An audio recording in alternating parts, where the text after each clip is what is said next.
I was left to my own devices.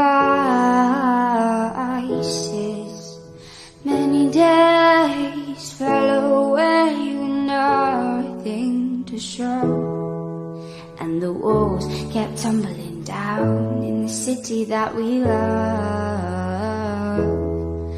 Grey clouds roll over the hills, bringing darkness from above. But if you close your eyes, does it almost feel like nothing changed at all? And if you close your eyes, does it almost feel like you've been here before? How am I gonna be an optimist about this? How am I gonna be an optimist about this? We were caught up and lost in all of our voices, in your pearls as the dust settles around us, and the walls kept tumbling down in the city that we love. Grey clouds roll over the hills, bringing darkness from above.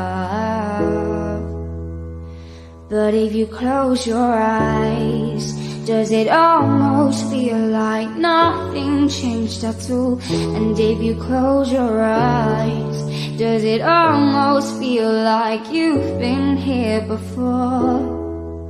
How am I gonna be an optimist about this?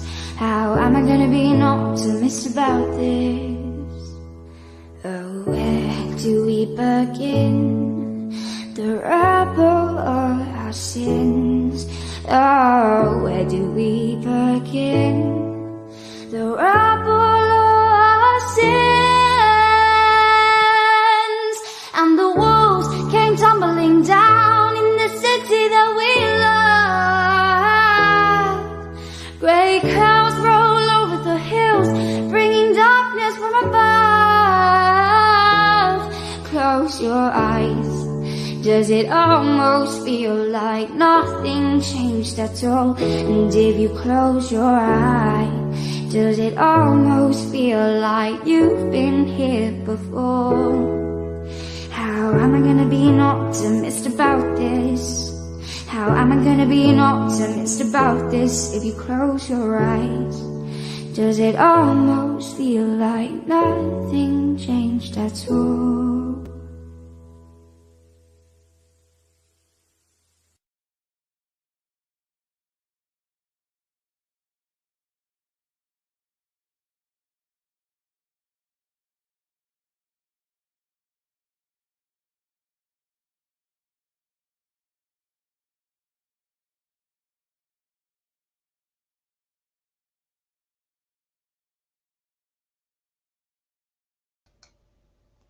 Well, hello and welcome to Restore Live. Restore Live going out to the Twitter channel, also to the YouTube channel. That's Restore UK Live. And this evening we're here to discuss, we got some information, and in the information that we got, it kind of outlines a proposed deal that will be coming forth early next week from the British government, which has been negotiated between the EU and the British government. Now, if these proposals are right, and if this whistleblower of good standing is true to his form, and we have had some information from this source before, but if this information is true, well, seemingly, I'm just going to say deal or no deal, absolutely no deal under what it is that we see that is being proposed. Now, we've called this screen tonight, this stream, Whistleblower, so-called protocol deal. And if you look at my name, what you'll see below it is that protocol sellout, joint authority with the EU. Now, they are carefully chosen words, and the reason why they're so carefully chosen is that what we read is effectively what Rishi Sunak's government, if this whistleblower is true to his form, what the Rishi Sunak government is going to be proposing on Monday, well, they're going to propose a set of proposals that would be consistent with that, satisfies, in their words, which satisfies the DUP7 tests for returning to Stormont. Just a few weeks ago, we looked at the DUP7 tests. We tried to break those tests down. We were looking at those tests in an objective way, and we were understanding that there are words within those 7 tests that could be interpreted in different ways. And one wonders, were those tests actually written in that way? I mean, government documents today in 2023, in fact, going back as far as 1998, whenever the Belfast Agreement, the Northern Ireland Act 1998 came around, well, wasn't it Jonathan Powell, Tony Blair's chief aide, that said that, well, the Belfast Agreement, the Good Friday Agreement, the others, it was written in a thing called constructive ambiguity.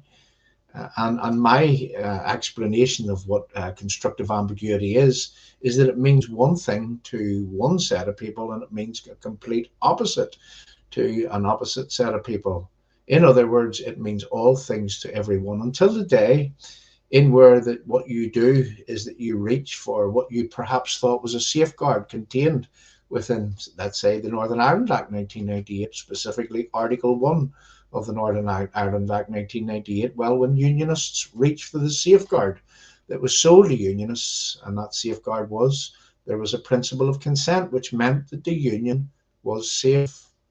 And every unionist that signed up to that dirty deal, I wasn't one myself, but every unionist that did support that deal and did promote that deal and did try to sell that deal to others, well, they said that they were guaranteed that the principle of consent meant that there couldn't be constitutional change in Northern Ireland without the consent of the people through a referendum. The union is safe, is what we were all told, what we were guaranteed. Who remembers Tony Blair's pledges? You know, the writing the writings in a letter that Tony Blair would have produced back in them days. But what we found lately with the Supreme Court case, starting on the 29th of November, going through to the 1st of December, just last year. Well, what we found whenever the Supreme Court deliberations were delivered was that, well, according to the legal aspect of things, that, well, the consent principle only means that, well, it relates to and specifically is targeted at the final handover of Northern Ireland, and where that there would be a referendum in Northern Ireland, a border poll effectively, and in where the people would vote whether they wanted to be part of the United Kingdom or they wanted to be part of the Irish Republic. And they're saying specifically that that principle of consent only related to that point in where that there's a border poll. So the union is safe. Well, when we examine that in an objective way, the deliberations, the delivery from the Supreme Court, what unionists now know is that you can strip away the union, you can hack away at the union, you can chip away at the union bit by bit by bit by bit until the union is completely unrecognizable, until there's been constitutional change, albeit on this occasion on trade. You can chip away at the union until there's almost nothing left of the union. And then you can have a border poll. And then, and only then, does the principle of consent raise its head to be a safeguard. Let's just say that there has to be a referendum put to the people here in Northern Ireland, and also one put to the people in the Irish Republic to accept us. Now, we outline that case because whenever that we look at what it is that we have said of today, with reference what it is that's possibly, I'm saying possibly because I mean, no one knows exactly what's in this deal, but certainly there has been position papers floating around. The whistleblower that was talking to us, well, he gave us a clear sight and a clear indication as to where to look to see what was going to be in the deal coming forward on Monday. And you can judge us if we get this wrong, and we can judge this whistleblower if he has got this wrong. on Monday, whenever we get clear sight of the deal that is delivered by Rishi Sunak and his government.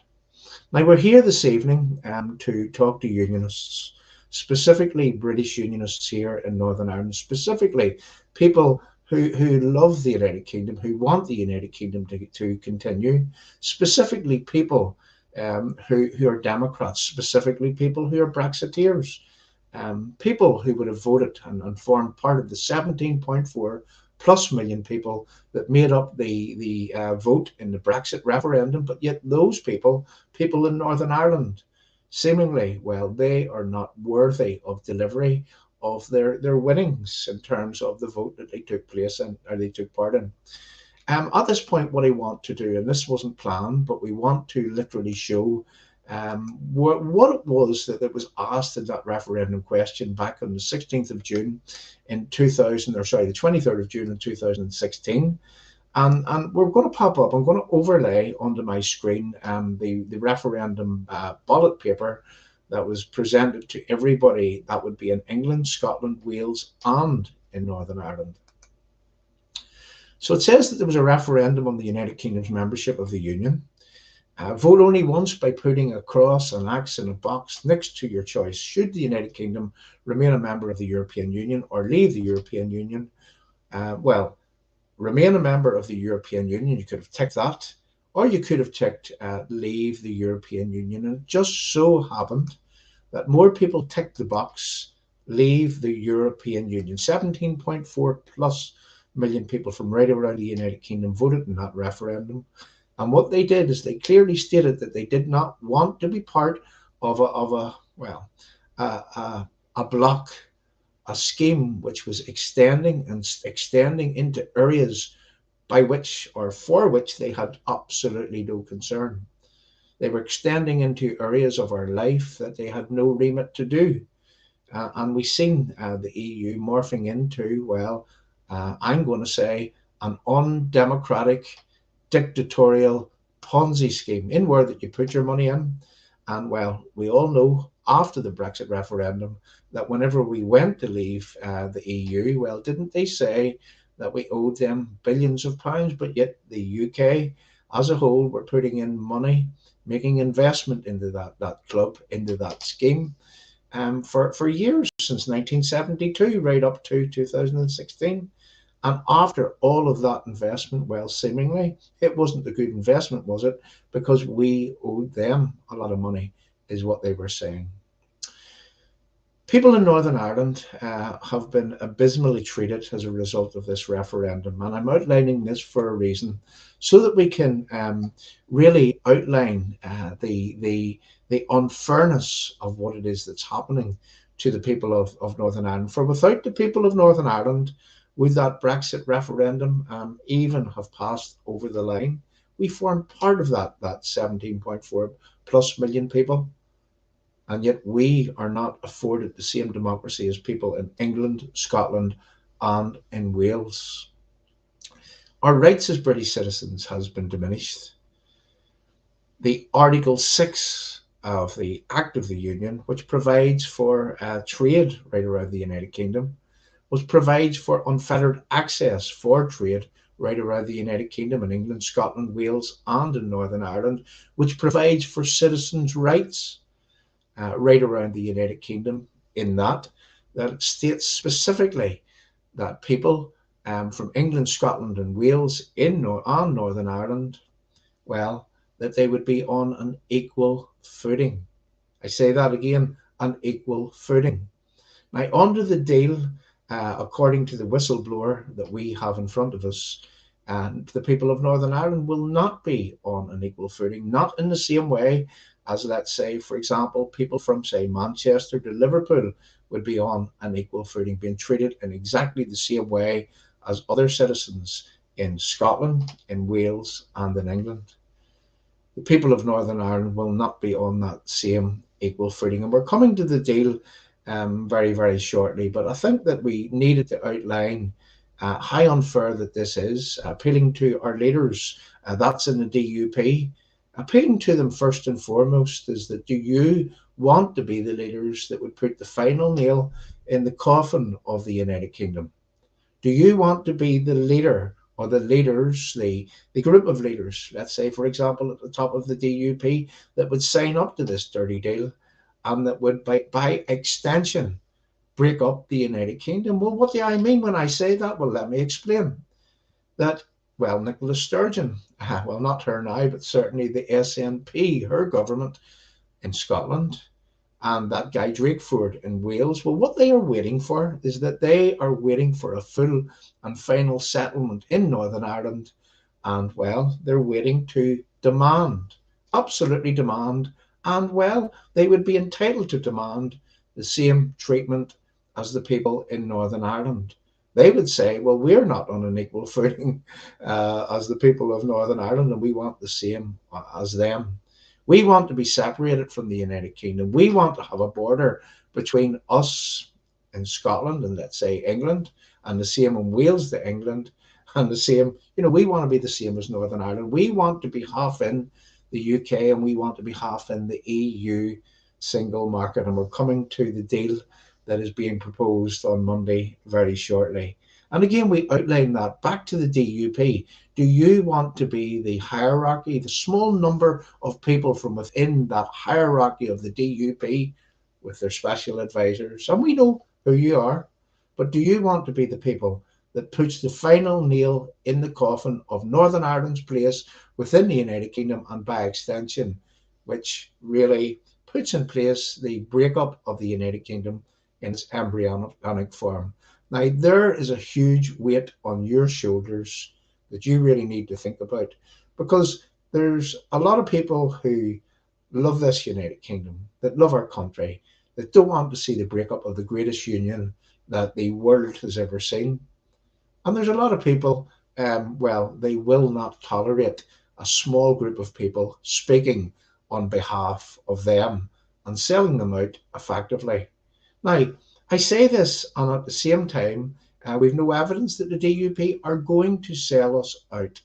But however, when we look at, let's say, for example, the DUP 7 tests, and we reported in this at Restore UK, I think just over a week ago, where that we looked at the wording within those tests, and, well, we have to conclude that the wording can be interpreted in different ways, and in ways that isn't conducive to saving and protecting and defending and protecting and enhancing the Northern Ireland's place within the United Kingdom. And we're going to look at those tests very, very shortly.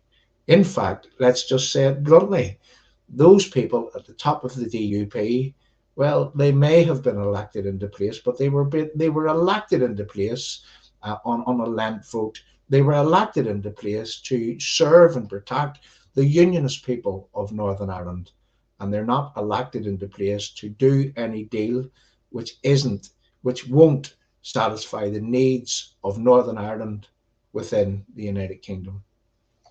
Looking at the deal, the proposed deal that is coming on Monday, I mean, if this is true, well, let's just read a few points from within this deal, and then we're going to examine these points against the DUP's 7 tests, and we're going to try to understand, well,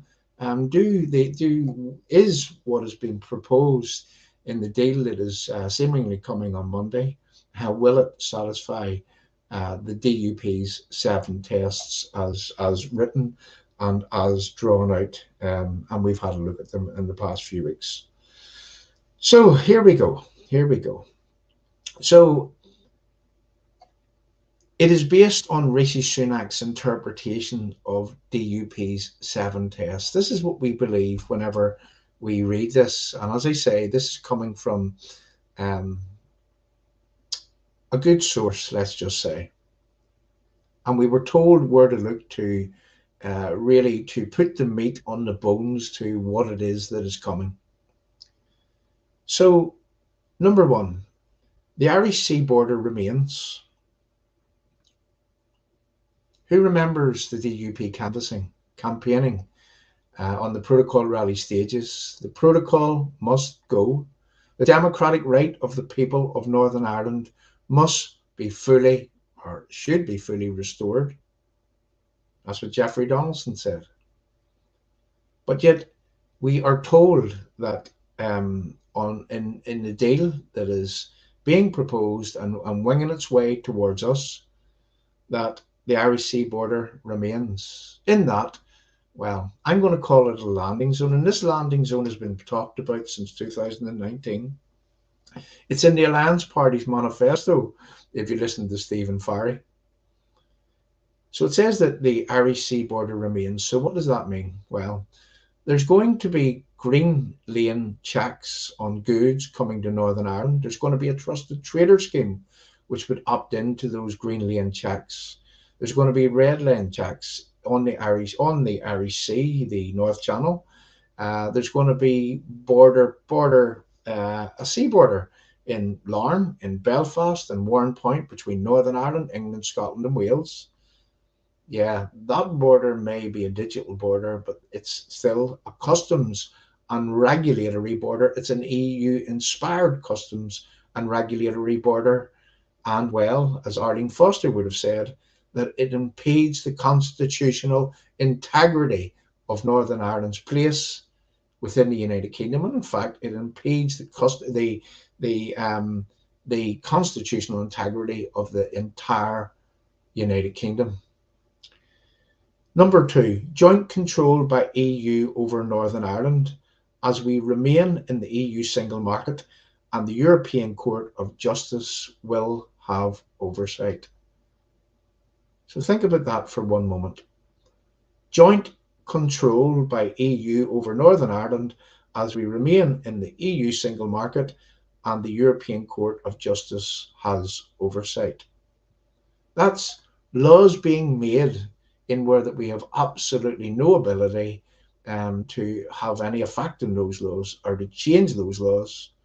Now we're coming to another point that I'm going to say that what is written here for people that has a critical eye, that has been over the detail of this ever since that, well, the 23rd of June in 2016, people that have ate, slept, drank and breathed the entire Brexit process and the various documents that has come out. You know, what this document actually speaks of to me and to the people that has read it is, well, it's spin, swindle and fudge. It is constructive ambiguity at its finest. And we're going to explain the reasons as to why that we believe that this document was formulated. We'll come to that very, very shortly. Number three, the Act of the Union cannot be restored under the terms of this deal. Now, what do I mean? You see, the Act of the Union, Article 6, it provides, as I explained earlier, for trade, for unfettered access from England, Scotland and Wales to Northern Ireland, that every person in the United Kingdom would be on an equal footing. I say that again, every person in the United Kingdom would be on an equal footing. But there's not the same checks involved between, let's say, I'm going to say Birmingham and Southampton as there is between Liverpool and Belfast. So we're not on an equal footing. So the Act of Union cannot be restored under the terms of this deal because there's not unfettered access. There may be a digital border which will allow for free flow of goods, but those goods are still being checked.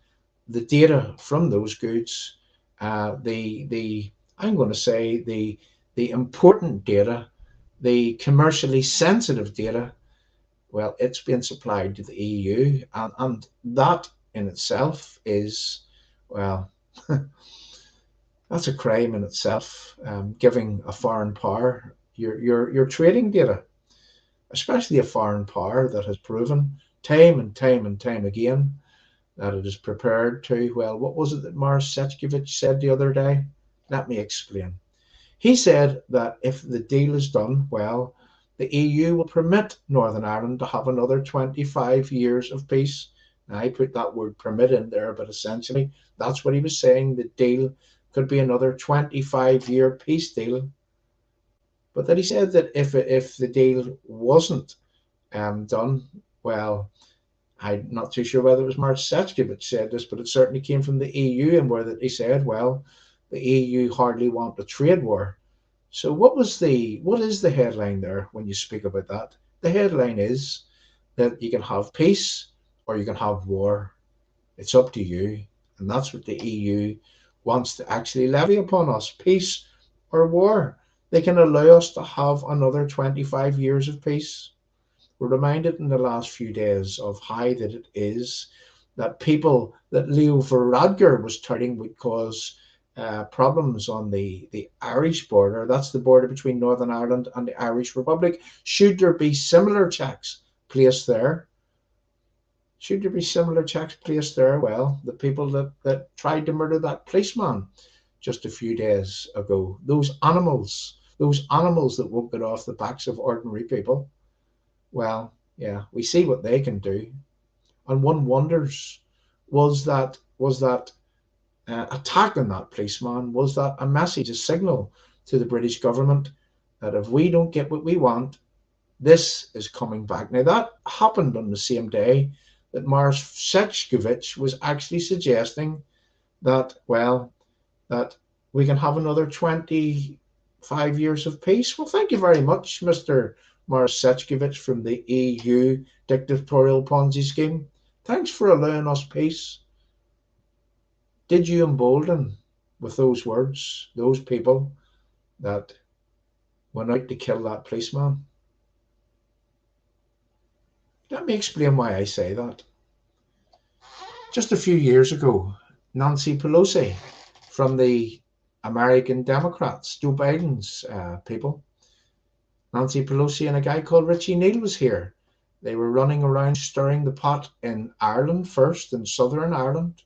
They were suggesting that if the British government don't do the right thing, and if they don't impose a border in England, Scotland, between England, Scotland and Wales and Northern Ireland, and if they don't have that border in the Irish Sea, well, the UK would not be getting a trade deal from America. On the same day that those people were running around stirring the pot in Northern Ireland, well, a young journalist lost her life, Lyra McKee. The people in Derry, London, Derry, the same people that were, well, they murdered or tried to attempt to murder that policeman just a few days ago. Well, they were playing for the cameras, the world's media, who were here with Nancy Pelosi, whilst that they were threatening no trade deal. And those people were playing for the media, the world's media, showing the world's media, well, Northern Ireland has a relative peace since the signing of the Belfast Agreement in 1998. And this is what could be visited again in Northern Ireland should this peace deal go wrong.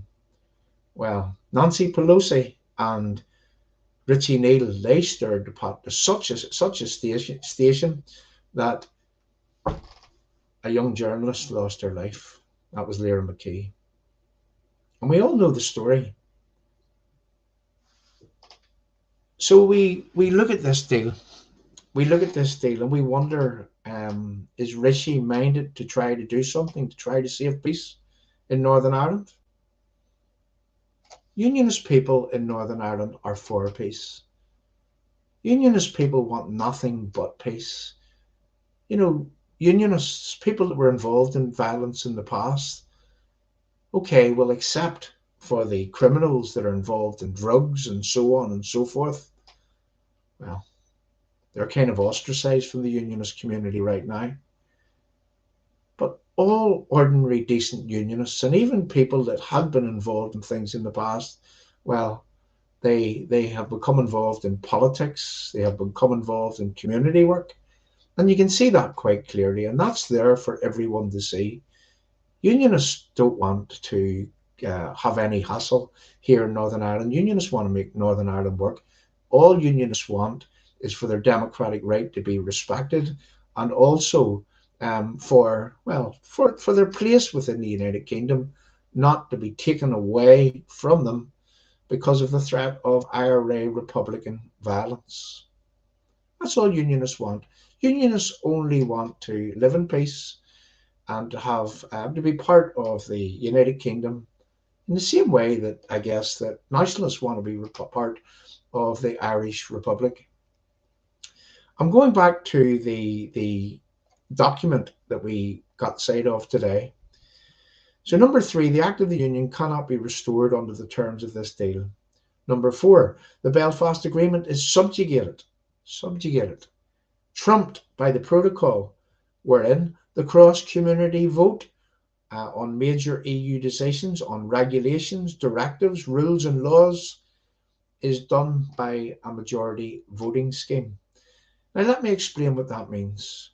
So in order to satisfy that unionists have representation to the laws that they have no say over, that the EU make and that the EU impose upon us, well, the solution that is being promoted is that what they do is that they allow the Northern Ireland Assembly to vote should those laws be adopted, should those laws not be adopted. Now let me explain something. The entire premise of Stormont's existence is cross-community support for things, cross-community consent for things. In fact, the title, the entire premise of this whole project is a thing called power sharing.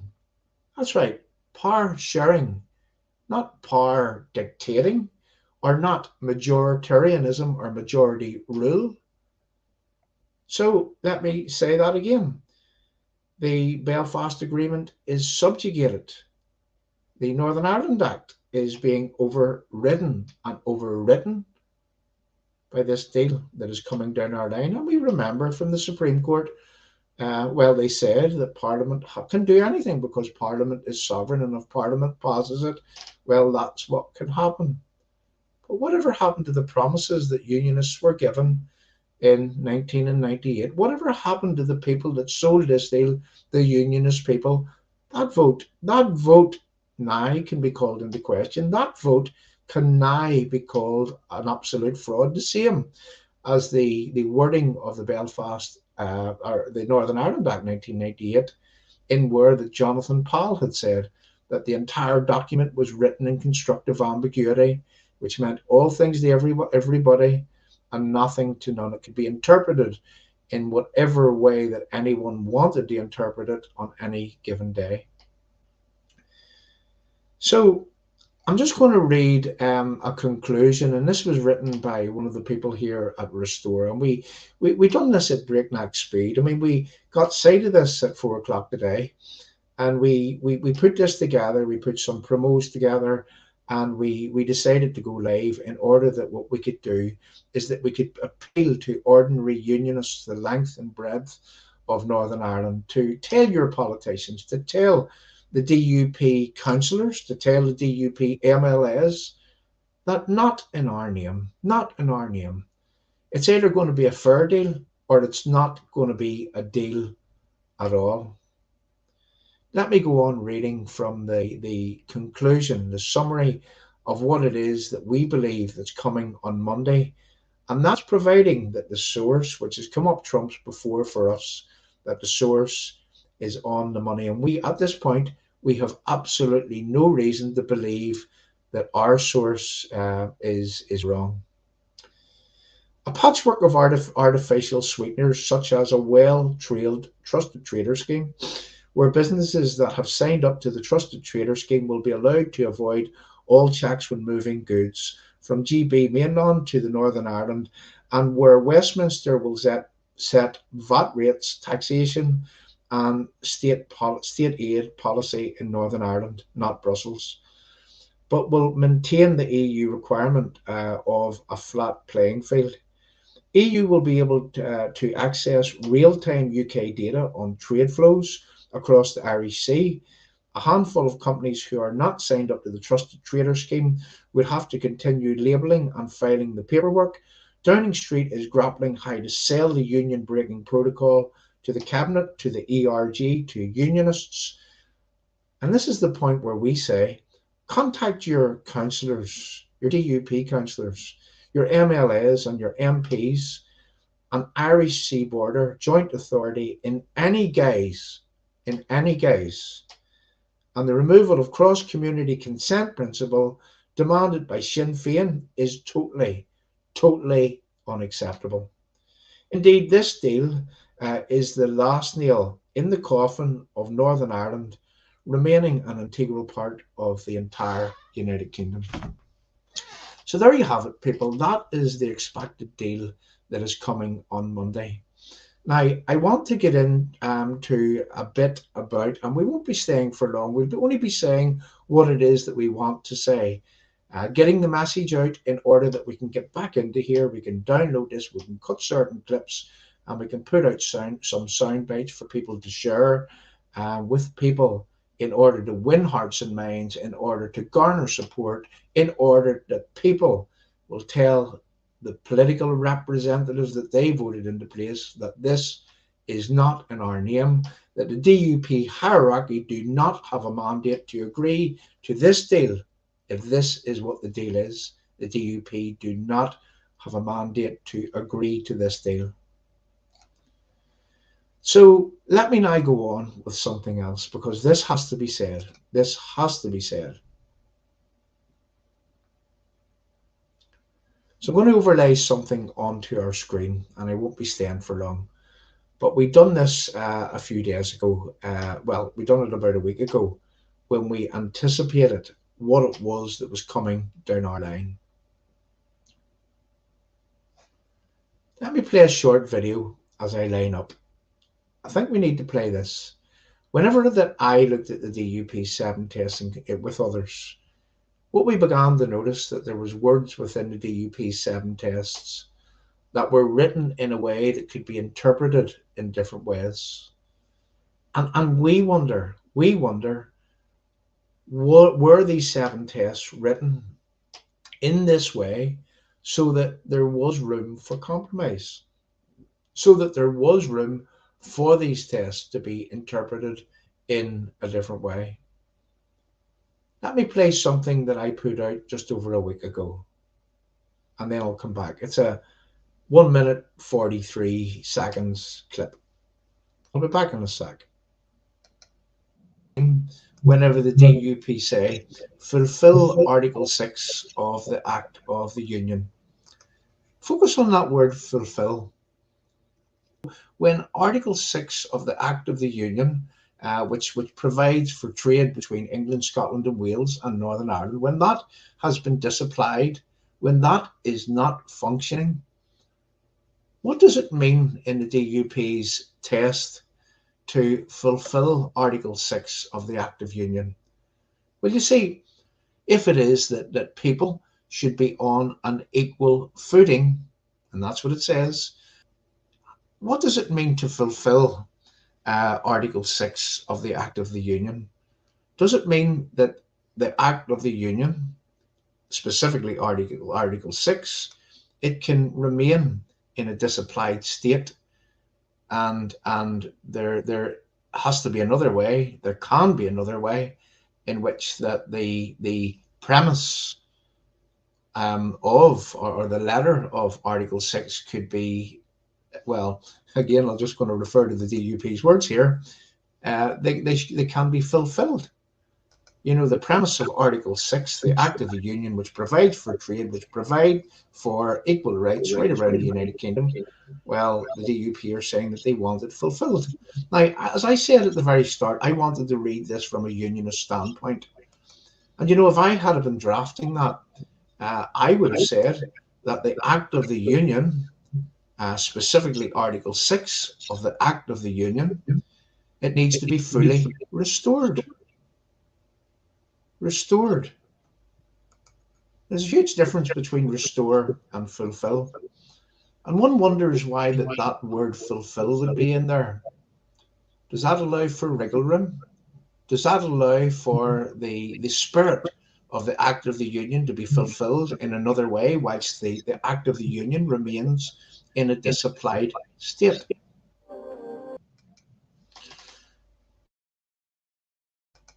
That's what we were reporting just over a week ago. That's what we anticipated would happen. And in the proposals that we were shown by a well-placed whistleblower this evening or earlier today, Well, you see, as we say, within those proposals, the Act of the Union cannot be reinstated because there's going to be Green Lane, Trusted Trader Scheme, digital border, regulatory and custom checks, EU-inspired regulatory and customs checks. The people of Northern Ireland won't have their democratic right reinstated. They will not have had their Brexit delivery the same way as people in England, Scotland. All of these things, which means that we are not on an equal footing with people in England, Scotland, and Wales. So does that word fulfill for within the DUP7 test? That's test number one. Does that word mean fulfill? Does that mean, as I said, I would rather that would have been restored fully, Article 6, but to fulfill what's in that, that's what that means. To fulfill Article 6 of Act of Union means that Act of Union can remain in a disapplied state, but at the same time, they can fulfill the spirit of the Act of the Union by allowing for free flow of trade. This is smoke and mirrors. This is spin, swindle, and fudge. Now, I'm asking the DUP, who wrote that document? Who put that word fulfill in there? What does that word fulfill mean? Why was that word fulfill written? Why was that word not restore, fully restore? Why were those words not put in? I suspected when I done that video just a few weeks ago that the DUP had written their 7 tests in a way that was written in constructive ambiguity, in where that they can come back and say at a later stage, well, we didn't mean that. Now, with respect, right now the DUP haven't rolled over. With respect, the DUP may be remaining strong. And let's just give the DUP something, but I understand from our sources that, well, some are standing strong and some are minded to do the wrong thing. And I wonder, are those some that are minded to do the wrong thing? I wonder, was it those people who drafted those words? We've a fair idea of who drafted those words, and that may come out and have to come out in the future. So that was just one thing that we noticed with reference to the UP7 test. So now what I want to do is that I want to look at the DUP7 tests, and we're going to quickly scoot over them, and I'm just going to show you something else, because what we want to show you is that what we were told in this whistleblowers, the information that we were given, well, the DUP's tests are being interpreted between the EU and the people that are doing the negotiating for and on behalf of the British government. And, the DUP are not involved in those negotiations. However, we know a fair bit about what we're not prepared to say right now. But we do know that the British government's negotiators are interpreting the DUP7 tests in their own way. Now, we did hear in the public domain last week that they reckon that they've got a deal that can satisfy the DUP7 tests. But as I showed you there, that number one of their 7 tests could be interpreted in such a way that to fulfill the spirit of the Act of the Union, well, the Act of the Union can remain in a disapplied state, and there could be free flow of goods, but being checked digitally, which allows for those free flow of goods, which, quote unquote, this is what this means. This is EU customs and regulatory border, which impedes the constitutional integrity of the United Kingdom. Now, they're not my words. They are the words of Arlene Foster just over a year ago. Let's look at the DUP7 tests.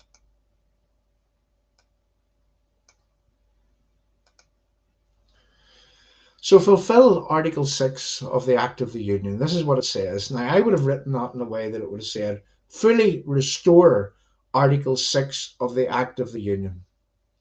So it says, avoid any diversion of trade.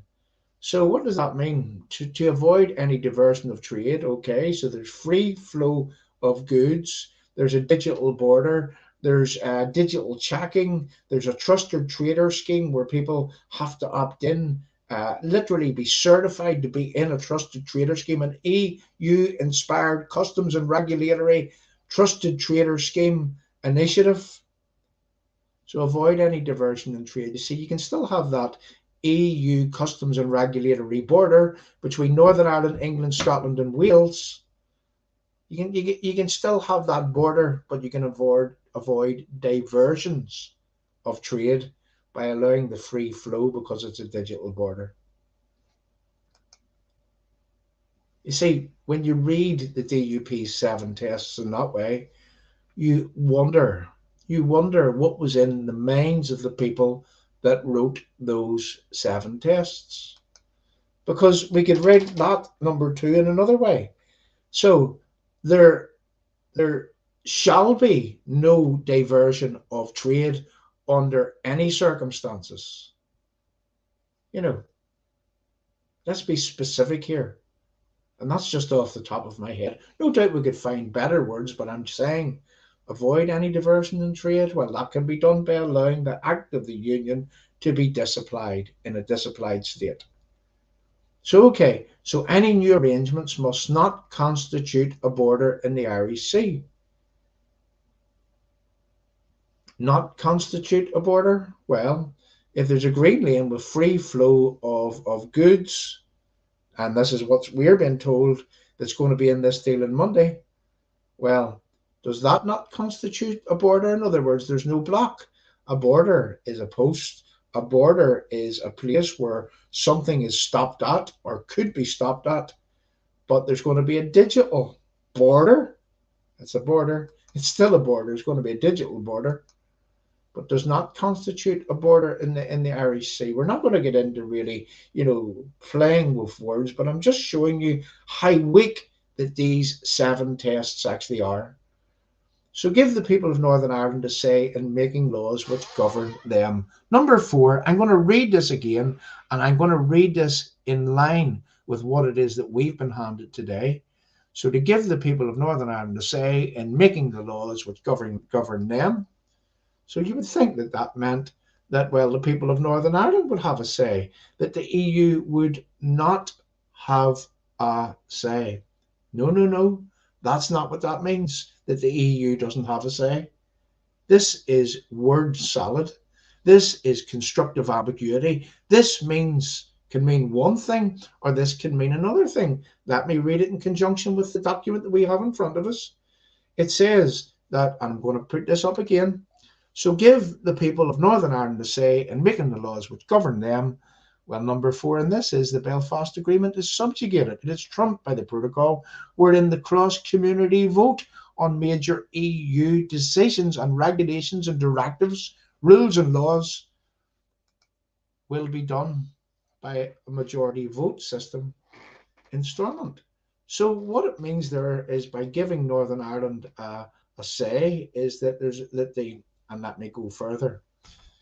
It says that if the Speaker of the Assembly would call for a vote on a new EU directive or law that is coming down our line, then there's a vote put to the people in Stormont, and what they can do is that they can then have a vote based on a majority voting system. You see, I'm trying to think of words that was being used in the Supreme Court here whenever they were talking about this majority vote for the voting protocol back into being, for to say that it's all good in 2024, somewhere between November 2024, that's next year, and December 2024. Well, they said that they needed to create a majority voting system because it would, and I can't remember the exact words that they used, but they says that it would have a bearing. In other words, we won't get the answer that we want, so we have to take away the cross-community consent voting system from within Stormont. I'll get the exact words that the Supreme Court lawyers were using at the time whenever they were saying that. That's the words. They says that if it was cross-community consent, it would frustrate any vote. It would frustrate any vote. That's the premise of the entire Belfast Peace Agreement. That is the premise of the NI Act 1998, was it couldn't be done unless that there was cross-community buy-in, cross-community support, cross-community consent. In fact, who ever heard of the triple lock system that was contained within that system? So back to the DUP's test. Number 5, result in no checks on goods going from Northern Ireland to England, Scotland and Wales, or from England, Scotland and Wales to Northern Ireland. You see, that is actually written in that there can be a border with customs and regulatory, EU-inspired customs and regulatory checks, checking goods, data been given to the EU. It's a full-blown EU border, albeit that it's digital. So what does it say here? It says, result in no checks on goods. Well, there would be no checks on goods on a digital border. You see how this is written? Do you see how this is written in a way of constructive ambiguity? Very, very weakly. Not actually crossing the T's, dotting the I's, and copper fastening Northern Ireland's place within the United Kingdom, ensuring that Northern Ireland would be an integral part of the United Kingdom for another 100 years going forward. Number 6, ensure no. Now, this is the best one. This is the best one.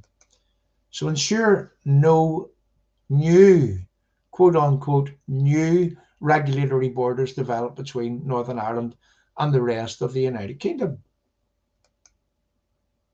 So the border that is there, that has to have red lanes for EU goods, green lanes with digital border, with customs and regulatory checks, with trusted trader schemes where hauliers have to be certified to put their goods down that green lane coming from England, Scotland and Wales to Northern Ireland.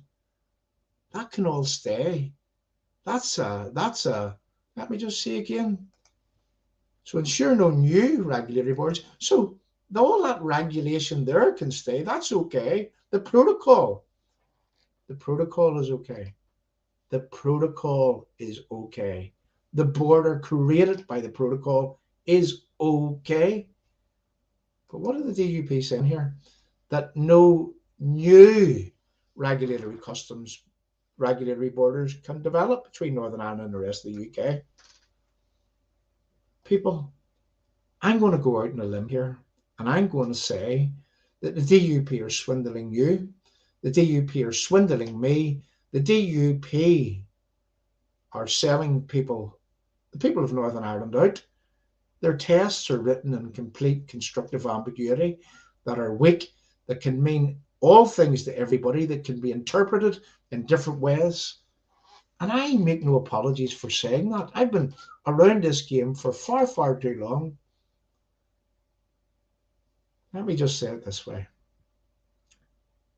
You know, years of betrayal has taught us to sense betrayal, to smell betrayal, and even before it comes. Now, if I'm wrong, well, the DUP needs to come and tell me that I'm wrong. But I don't believe that I am. I don't believe that we are. I don't believe the people that we talk to on a daily basis is wrong. In fact, we predicted just over a week ago that the DUP's tests were written in constructive ambiguity, and this is likely to be the way that they're being interpreted. And under what it is that we were handed today, well, we are vindicated. So let's go on. Let's just read this last test. Preserve the letter and spirit of Northern Ireland's constitutional guarantee in the Belfast Agreement by requiring consent from a majority of its citizens for any diminution of its status as part of the UK. Well, we've already learned that the High Court has already ruled on that, and they are arguing, and that was the argument, that, well, the principle of consent only relates to the border poll, the final handover of Northern Ireland. But what is happening right now is that this is a big chip out of Northern Ireland's place in the United Kingdom. So we're far less members of the United Kingdom under the deal that is coming down our line on Monday. And we need to impress upon you that you need to impress upon your councillors, your MLAs, and anyone else that you know that has any authority here in Northern Ireland, or any sway, or are able to persuade people. You need to insist that, well, not in your name, not in my name, not in the name of the people that would have given their lives for Northern Ireland, that, anyone that has ever stood up for Northern Ireland done so for good reasons. And we're not going to let a handful of people at the top of the DUP speak for us. Absolutely not. Absolutely not. And we need to make sure that they know that. Finally, because we set this out, we had to set this out in a way that it was understood. A lot of people may not like the person that I'm about to put up here. But I have to say that this person has worked tirelessly, and I've witnessed that. I've witnessed that myself. He's worked tirelessly, and in a way that, in my opinion, in other people's opinion who have read over the detail of what this person is doing and what the people that are surrounding this person is doing, well, we have to say that all the T's are being crossed and all the I's are being dotted. I'm going to play a short video, and then we're going to come to a close. But let me just say one thing before that we do close. There was proposals put to the British government in the past few days. The proposals are a real solution. The proposals are an equitable solution. The proposals are a fair solution. The proposals give everyone exactly what they want. But you see, that's not what they want, is it? That's not what they want. They don't want a fair proposal. They want to chip away at Northern Ireland's place within the United Kingdom. You are not first-class citizens. You are not second, not third, not fourth-class citizens. You are shit on the shoe of a lot of these people. Your leaders are selling you out. You make no mistake about that. And if your leaders want to come and prove me wrong, well, this stream is open at any time for them to come along and to present to me and us how that it is that they're not selling us out. I suspect that they won't. I suspect that they've done it before, that they'll move on and they'll shaft us if that's what they're minded to do. There were proposals put to the British government in the past few days, actually just yesterday. Proposals, I believe, went to Brussels or should have went to Brussels along with Chris Eaton-Harris. Whether they did, whether they didn't. There was a proposal that came out in document form some weeks ago, 5-6 weeks ago. In fact, here at Restore UK, we discussed the proposal. People know me by now. I criticise things if things are worthy of criticism. I'm not a complete naysayer. If things have their merits, well, things have their merits, and we'll give credit where credit is absolutely due. A proposal that came forward from the Centre for the Union some 4, 5, 6 weeks ago, in where that they were proposing that this entire shenanigans could be sorted out, the entire Brexit shenanigans could be sorted out if that we were to be practical in the way that things were implemented. What was being proposed at that time was that for the people that wanted to deal within the EU, well, what they could do is that they could insert their goods into this tunnel scheme, that their goods could go down this tunnel. They could make their declarations at the point of the tunnel, and they could do that from right around the United Kingdom, which would leave Northern Ireland, England, Scotland and Wales, to Northern Ireland, free to trade in the way that Article 6 of the Act of the Union actually meant. It would reinstate the premise of the Act of the Union. It would fully restore the Act of the Union. It would make people that we were not on, well, we were on an equal footing right around the United Kingdom. It would reinstate that yet again. It would put us back to the place in where that we get the same Brexit as people in England, Scotland and Wales, restoring democracy here in Northern Ireland. And I believe that these proposals were, well, there were some things that I didn't like, I have to say, but in the round, it was the best proposal that I have seen being put forward. And I could have lived with what it was that I seen in the Centre for Unions document. So I believe that what was derived from that Centre for the Union document, well, it was put forward to Rishi Sunak yesterday. It was reported that it was put forward to Rishi Sunak yesterday or the day before. And I assumed that it was going to Brussels with Chris Heaton Harris yesterday. But whether it did or whether it didn't, seemingly what's coming out on Monday, we as unionists are not going to like what is coming out. Maybe our unionist leaders may want to try to sell us what is coming out on Monday.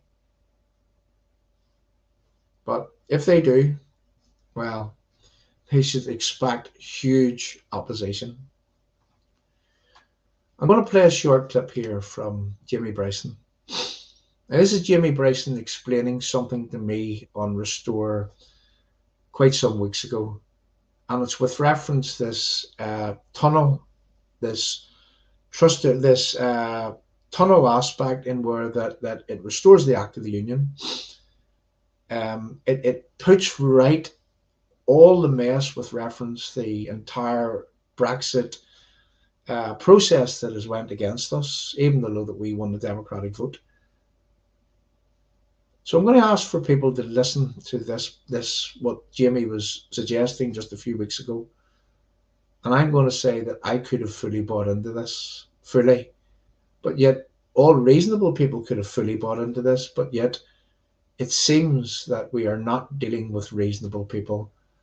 And it also seems that they have other things in mind when they're pretending to put right the wrongs of Brexit.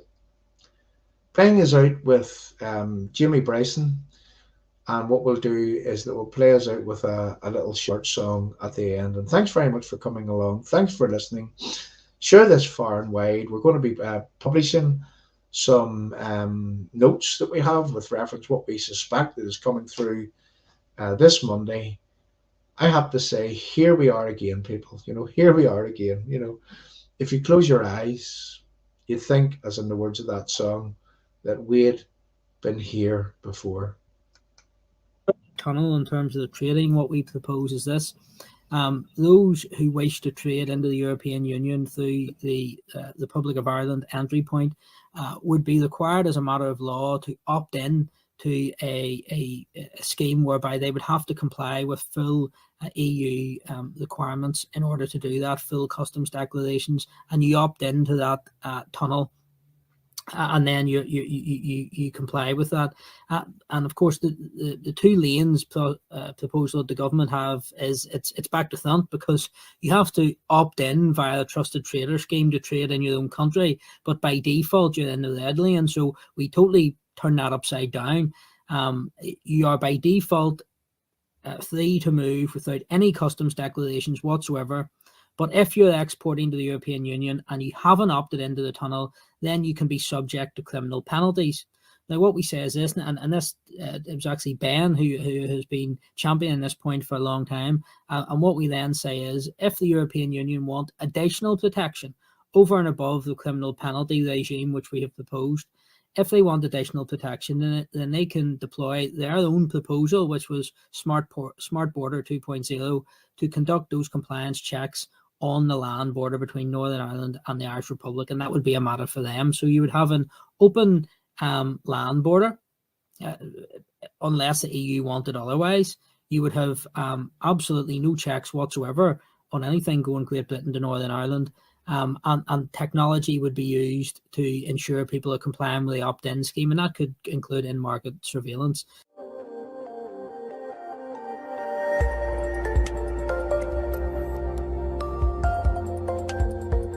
Look, if we have passport controls in Liverpool, Does that matter to me? Absolutely not. The things that matter to me are so much more important than this silly debate about whether we'll have the odd border post or passport checks.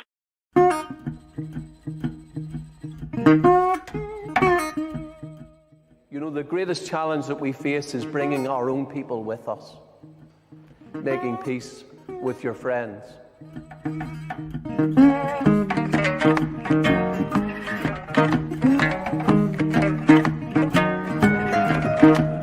Any man who is not with us is against us.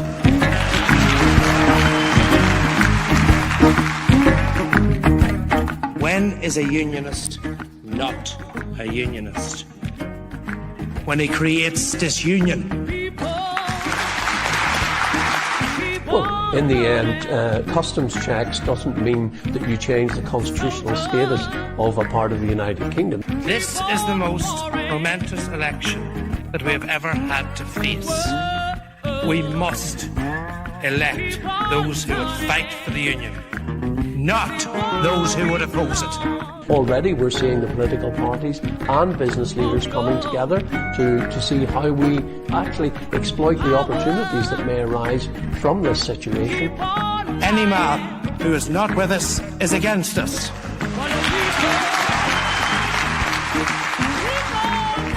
And when it comes to peace building, sometimes leaders have to push the boundaries to see how we actually exploit the opportunities that may arise from this situation. Any man who is not with us is against us.